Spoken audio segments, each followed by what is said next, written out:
Hello, j'espère que vous allez bien. Je vous retrouve aujourd'hui pour une recette régressive et ultra gourmande, le cake marbré enrobé de chocolat de Cyril Lignac.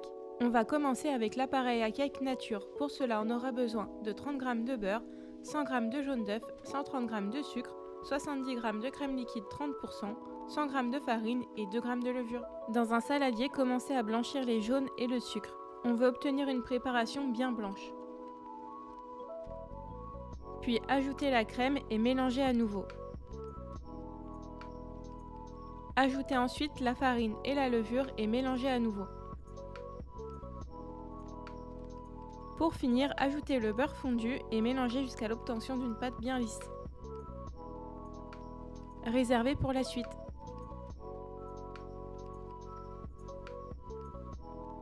On va passer à l'appareil à cake au cacao. Pour cela, on aura besoin de 30 g de beurre, 80 g de jaune d'œuf, 110 g de sucre, 20 g de cacao en poudre, 2 g de levure, 90 g de farine et 60 g de crème liquide. Comme pour la préparation du cake nature, dans un saladier, blanchissez les jaunes d'œuf et le sucre. Continuez en ajoutant la crème et mélangez. Ajoutez ensuite la farine, le cacao en poudre et la levure et mélangez jusqu'à l'obtention d'une pâte bien lisse.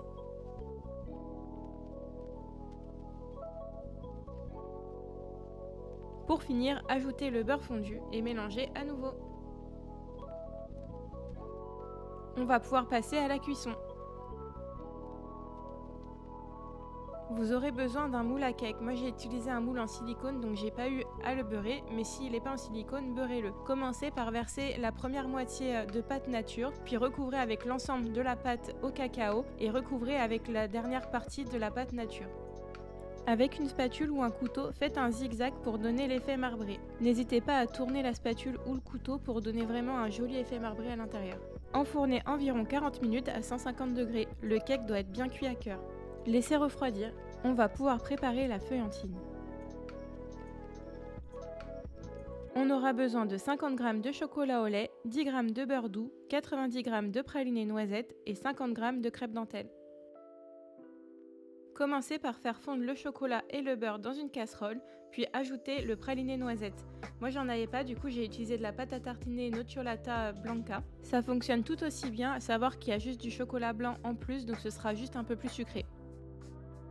Sortez du feu, puis ajoutez les crêpes dentelles en morceaux et mélangez délicatement. Une fois bien mélangé, étalez la feuillantine sur 0,5 mm environ et placez au frais. Pour que ce soit plus facile à démouler, j'ai déposé au fond d'un plat un papier sulfurisé. Pensez à bien étaler pour avoir une surface bien lisse. Et pour que ça fiche plus vite, vous pouvez le placer quelques minutes au congélateur. Une fois que le cake est bien refroidi et la feuillantine bien prise, on va pouvoir passer à l'enrobage. Vous aurez besoin de 50 g d'amandes hachées, 225 g de chocolat au lait et 50 g d'huile neutre. Commencez par faire fondre le chocolat au lait à la casserole.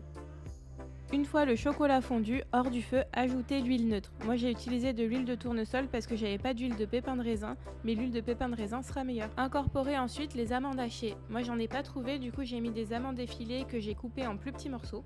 Mélangez bien et l'enrobage est prêt. On va pouvoir s'en servir tout de suite. C'est l'heure du montage. Une fois le cake bien refroidi, démoulez-le. On va pouvoir s'aider du cake pour découper la feuillantine ensuite. Pour cela, déposez le cake par-dessus la feuillantine et à l'aide d'un couteau, égalisez la feuillantine. Placez la feuillantine sur une grille avec une plaque en dessous. Déposez un peu d'enrobage dessus et déposez le cake froid par-dessus pour que les deux soient collés ensemble. Pour finir, versez l'enrobage bien fluide par-dessus en faisant attention de tout bien recouvrir. Vous pouvez vous aider d'une spatule ou d'une cuillère pour bien étaler le tout. N'hésitez pas à reprendre de l'enrobage sur la plaque propre pour combler les trous. Vous avez la quantité suffisante pour tout recouvrir. Si votre cake est bien froid, l'enrobage va vite se figer, alors ne tardez pas trop à le recouvrir. Une fois le cake entièrement recouvert d'enrobage, placez-le au frais pour que l'enrobage se fiche bien. Lorsque le cake est bien froid, vous pouvez à l'aide d'un couteau le décoller délicatement de la grille. Et voilà, le cake est déjà prêt, vous pouvez vous couper quelque part pour le déguster tout de suite. On peut alors découvrir à quoi ressemble le marbré à l'intérieur. Je suis plutôt contente du résultat, n'hésitez pas à me dire en commentaire ce que vous avez pensé de la vidéo. Si elle vous a plu, n'hésitez pas à la liker et à vous abonner à la chaîne. Et moi je vous retrouve mercredi prochain pour une nouvelle vidéo. Salut!